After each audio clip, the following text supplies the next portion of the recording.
వాహనాలను నడిపేటప్పుడు తప్పకుండా హెల్మెట్ ధరించాలని ఏసీపీ వెంకటేశ్వరరావు అన్నారు. ఇక మంచిర్యాల జిల్లా భీమారం పోలీసుల ఆధ్వర్యంలో స్థానిక ప్రభుత్వ పాఠశాల విద్యార్థులతో రోడ్డు భద్రతా నియమాలపై అవగాహన ర్యాలీ నిర్వహించారు.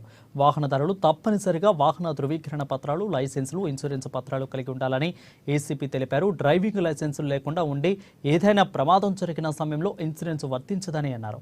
అందువల్ల ఇన్సూరెన్స్ గడువు ముగియక ముందే దానిని రెన్యువల్ చేసుకోవాలని సూచించారు. మద్యం సేవించి వాహనాలు నడిపితే వారిపై కేసులు నమోదు చేస్తామని అన్నారు. ప్రతి ఒక్కరూ రోడ్డు భద్రతా నిబంధనలు పాటించాలని అన్నారు.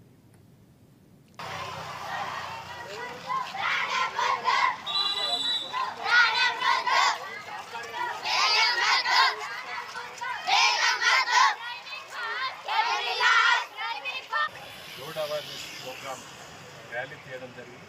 ఈ ర్యాలీ యొక్క ముఖ్య ఉద్దేశం ఏంటంటే జనాలకు అందరికీ కూడా ఈ రోడ్డు భద్రత భాగంగా ఈ సిగ్నల్స్ కానీ, తర్వాత రోడ్ మీద ఉన్నటువంటి లైన్స్ విషయంలో కానీ, తర్వాత రోడ్ మీద ప్రతి ఒక్కరు కూడా హెల్మెట్ పెట్టుకొని పోయేటట్టుగా మనం చేయడం జరిగింది. ఈ అవేర్నెస్ ప్రోగ్రామ్ ఇంతటితో కాకుండా పిల్లలతో పాటు యూత్తో పాటు అందరూ కూడా విలేజెస్ అందరికీ కూడా చేయడం జరిగింది. ముఖ్యంగా చాలామంది రోడ్ యాక్సిడెంట్స్ అన్నీ కూడా హెల్మెట్ పెట్టుకోవడం వల్ల జరుగుతుంది. దయచేసి విలేజెస్ చెప్తున్నది ఏంటంటే హెల్మెట్ లేకుండా ఎట్టి పరిస్థితుల్లో బయటకు వెళ్ళకూడదని చెప్పి మరీ మా పోలీస్ శాఖ నుంచి విన్నవిస్తున్నాం. అదేవిధంగా సిగ్నల్స్ జంప్ కావడం కానీ, సిగ్నల్స్ దాటడం కానీ, తర్వాత ఓవర్టేక్ చేయడం విషయంలో జాగ్రత్తలు కానీ, తర్వాత ఇంకా ఇతరత్ర రోడ్డు విషయంలో కూడా మనం సిగ్నల్స్ విషయంలో కూడా జనాన్ని అంతా జాగ్రత్త పరుస్తున్నాం.